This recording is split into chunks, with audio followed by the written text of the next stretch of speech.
Dobrý deň, tak sme znovu pri vode. Budeme sa trošku venovať, ako sme slúbili, že pôjdeme k vode a ukážeme nastrahy wobblerom. Momentálne nový wobbler od Norrisu. To sú vlastne všetko mýty, ale je zase nová verzia toho mýtu. Jarino vám ich ukáže a aj vám povie, akým spôsobom sa na ne chytá. Tak jak sme si povedali, ukážeme si wobblery od firmy Norris, konkrétne Meet. Meet je už kompletný, čakalo sa na poslednú novinku a robí sa prakticky v 4 verziách. Väčšie verzie, menšie. Väčšia verzia plávajúci, DR-kový, znamená Deep Runner, ide hlboko, sám o sebe letí ďaleko, je plávajúci, zaberete, ide veľmi do hĺbky. Jeho vlastne súbežník, veľkostne rovnaký, ale MR-kový, vidíte rozdiel tej lopatky, keď si ich porovnáme. Veľká, menšia, takisto plávajúci, ale nejde už do takej hĺbky, drží sa tak v strednom stĺpci. Novinky, ktoré prišli tieto dva wobbleríky od Meetu, 29, to je podstatne menší.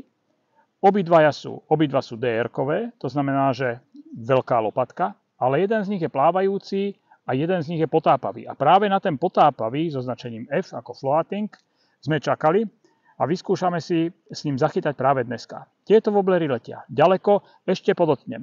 Tieto predchádzajúce 3 verzie sú zvukové, takže počujete, majú hrkálky. Tento posledný, plávajúci, je tichý wobbler. Bez guličky, bez všetkého. Dá sa s nimi chytať dvojakým spôsobom. Buď ho pomaličky vediem pod hladinou, alebo tým, že má DR-kovú lopatku, keď zaberem, ide hlbšie. Vyskúšame si pohádzať všetky typy z nich. Ja dám prednosť tejto novinke momentálne. Vyskúšame, čo nám ukáže.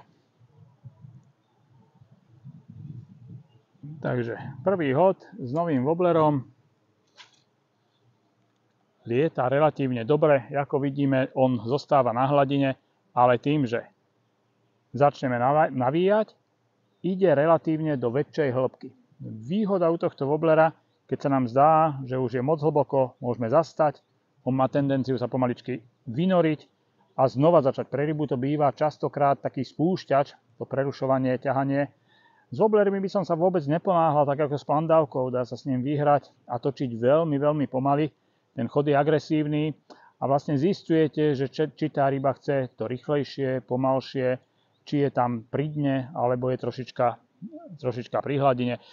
Rybu pri hladine, keď takto nefúka, aby sme videli aj voľným okom, že teda krúžkuje, zbiera nejaký hmyz alebo niečo. Momentálne vidíme, že na hladine tá ryba není, tak sa ani nepokúšame vodiť wobblera tesne pod hladinou. Snažíme sa hneď po náhode pár rýchlejších otočov urobiť, aby sme sa s ním dostali do väčšej hĺbky.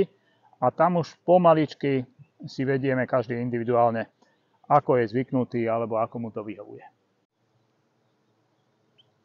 Dobre, Jardo, a keď nahadzuješ, tak ako náhle nahodíš, tak potrebuješ toho mýta dostávať hneď asi do určitej hĺbky. To znamená, že ako nahodíš, tak ho zanoríš čo, rýchlejším otočením?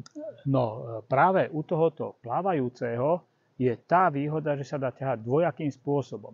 Napriek tomu, že je plávajúci a DR, Deep Runner, hlboko sa berie do vody, tak sa s ním chytá aj hladina. Ja to ukážem, až to kamera zabere, že dopadne do vody. Vidíme, že je plávajúci.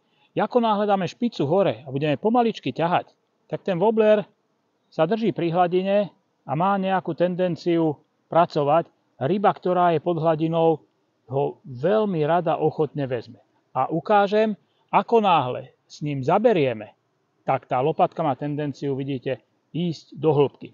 Takže napriek tomu, že je to DR, tak sa s ním dá chytať dvojakým spôsobom. Áno, keď chcete rybu chytať hlbšie, a zdá sa vám, že je hlbšie, tak môžete nahodiť do diaľky, dovinem, pár rýchlymi otočmi ho zanorím do nejakej hĺbky a v tej si ho dokážem viesť a pracovať. Výhoda, keď prestanem ťahať, hop, tak dokáže ryba zatakovať ten wobbler aj vtedy, keď to si mal záber teraz, práve teraz som mal záber, ale je to tak, že tá ryba, no, pozrime sa. Takže Takže aj takáto takýto ryba, záber môže byť. A aj takýto takáto záber ryba môže byť. sa dá A aj chytiť takáto na ryba tohto sa dá woblera, chytiť hej? na ten wobbler. Vidíte, že krásne zobraté v papulke, žiadna podseknutá ryba.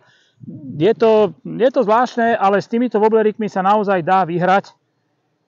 A toto je len ukážka toho, že áno, ten wobbler naozaj je akčný.